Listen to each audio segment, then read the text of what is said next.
वादिये कैलाश में भी तब्दीली आ गई। आम इंतखाबात में तहरीक इंसाफ की फतह पर गांव रंबूर के मकीन इंतहाई खुश हैं। तहरीक इंसाफ का अक़लियती उम्मीदवार जनरल नशिस्त पर कामयाब। वजीरजादा के डेरे पर मुबारकबाद देने के लिए आने वालों का तांता बन गया। अकाई रक्स करके जीत का जश्न मनाया जा रहा है।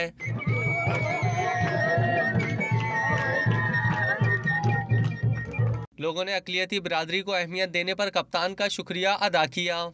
हम पाकिस्तान तहरीक इंसाफ का बहुत शुक्रगुजार है कि उन्होंने कैलाश कम्युनिटी को पहली दफ़ा टिकट दिया और इस टिकट पे उसको MPA भी बन गया और हम इस बात का बहुत शुक्रगुजार है और PTI के चेयरमैन इमरान खान का भी बहुत मशकूर हैं। वादी के लोग कहते हैं अब असेंबली में इनके मसाइल पर भी आवाज़ उठाई जा सकेगी, जिससे न सिर्फ इलाके में तरक्की आएगी बल्कि महरूमियों का भी खात्मा होगा।